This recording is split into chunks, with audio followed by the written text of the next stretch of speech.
जय Jagannath. Hello dear students, आपण मानक स्वागत मोर ही जियोग्राफी ओडिया यूट्यूब चैनल को। आज आम आलोचना करबा अष्टम श्रेणी शिल्प विषयर पार्ट 2 को। विषय को आम आरंभ करबा, किंतु जदि आपण मानक यह वीडियो भल लगे तेबे निहाती लाइक शेयर करंतु। तेबे चलंतु विषय को आरंभ करबा।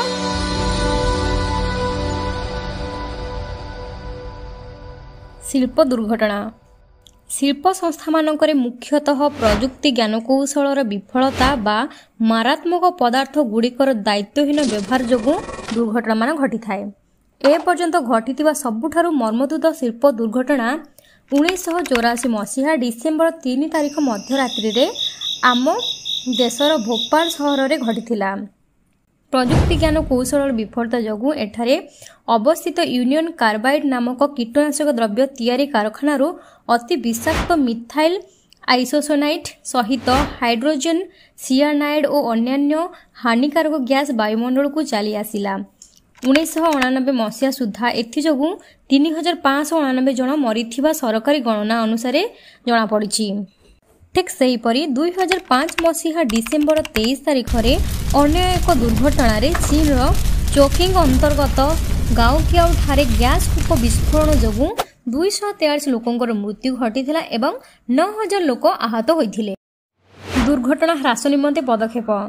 शिल्पांचल गुड़ी को घन जनबसति पूर्ण अंचल ठारू दूर रे बसाइबा उचित, कारण जेतेबेले शिल्प रे विस्फोरण घटिबो लोक माने ओ जनबसति कम प्रभावित हेबे। द्वितीय, कल कारखाना निकट में बसवास कर लोक मानक शिल्प व्यवहृत बा उत्पादित विषाक्त पदार्थर संरक्षण तथा दुर्घटना घटिले यार संभाव्य प्रभाव संबंध में सचेतन कराइबा आवश्यक, कारण यह द्वारा जेतेबेले भी शिल्प दुर्घटना घटिबो लोक माने प्राथमिक चिकित्सा किंबा विकल्प व्यवस्था करिवे और लोक मानकर भय को किछिटा मात्रा रे कमा जाय परिबो। तो तृतीय रही अग्नि सतर्कता तथा अग्नि निर्वापन व्यवस्था रे उन्नतीकरण आवश्यक। चतुर्थ रही विषाक्त पदार्थ गुड़िकर भंडार सीमित हेबा आवश्यक। पंचम शिल्पानुष्ठान मानकरे हठात प्रदूषण हेले संगे संगे तार अपसारण व्यवस्थार उन्नतीकरण आवश्यक। मुख्य शिल्प संस्था गुड़िकर वितरण। पृथ्वीर प्रधान शिल्प संस्था गुड़िक मध्यरे लौह इस्पात, कार्पास कहले वस्त्र शिल्प, सूचना प्रजुक्ति विद्या शिल्प गुड़िक उल्लेखयोग्य अटे।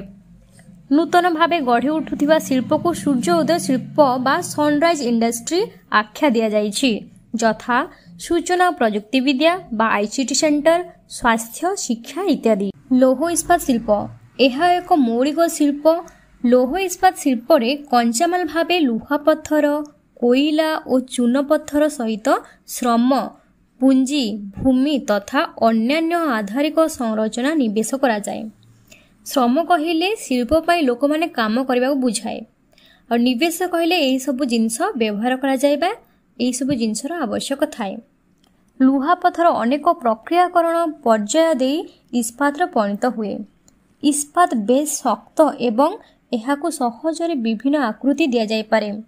उदाहरण स्वरूप घरे व्यवहार करा स्टील प्लेट, थाली, चामच इत्यादि।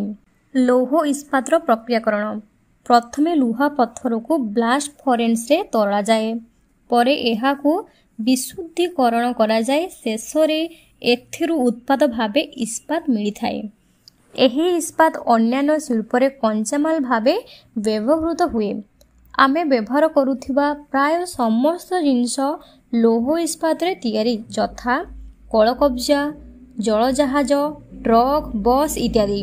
1800 मसीहा पूर्व कंचामाल, शक्ति जोगण तथा प्रवाहित मधुर जल थिबा स्थान मानकरे लौह इस्पात कारखाना गुड़िक गढ़ी उठुथिला। परवर्ती समय रे कोईला खଣି अंचल, केनाल और रेलपथर सुविधा थिबा स्थान गुड़िक उपयुक्त विवेचित हेला। 1950 मसीहा ठारू सामुद्रिक बंदर निकटवर्ती विस्तीर्ण समतल अंचल लौह इस्पात कारखाना प्रतिष्ठित हेला, कारण एही समय रे लौह इस्पात कारखाना गुड़िक अति विशाल आकार विशिष्ट हेबा सह लुहा पत्थर विदेशरू आमदानी करबाकू हेला।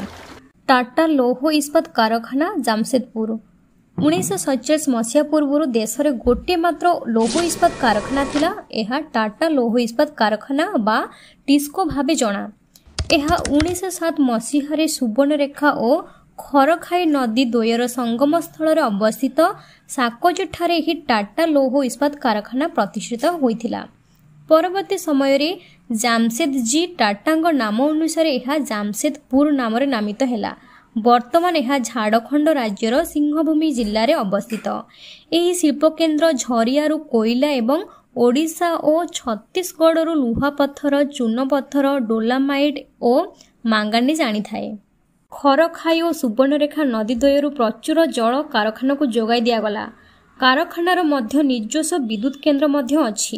ଟାଟା ଲୌହ ଇସ୍ପାତ ଶିଳ୍ପ ଉପରେ ନିର୍ଭର କରି ଜାମସେଦପୁରଠାରେ ଆହୁରି ଅନେକ ଗୁଡ଼ିଏ ଶିଳ୍ପ ସଂସ୍ଥା ଗଢ଼ି ଉଠିଛି। ସେଗୁଡ଼ିକ ମୁଖ୍ୟତଃ ରାସାୟନିକ ଦ୍ରବ୍ୟ, ଟ୍ରକ୍, ମଟର ଗାଡ଼ି ଯନ୍ତ୍ରାଂଶ, କୃଷି ଯନ୍ତ୍ରପାତି, ରେଳ ଧାରଣା, କୃଷି ଯନ୍ତ୍ରପାତି ଓ ଉପକରଣ ଇତ୍ୟାଦି ଉତ୍ପାଦନ କରିଥାନ୍ତି। ପିଟ୍ସବର୍ଗ ଅଞ୍ଚଳରେ ଇସ୍ପାତ ଶିଳ୍ପ ବ୍ୟତୀତ ଅନ୍ୟାନ୍ୟ ବହୁ କଳକାରଖାନା ରହିଛି। ଏଗୁଡ଼ିକ ଇସ୍ପାତ ବ୍ୟବହାର କରି ସେଥିରୁ ଅନେକ ପ୍ରକାରର ଜିନିଷ ପ୍ରସ୍ତୁତ କରିଥାନ୍ତି।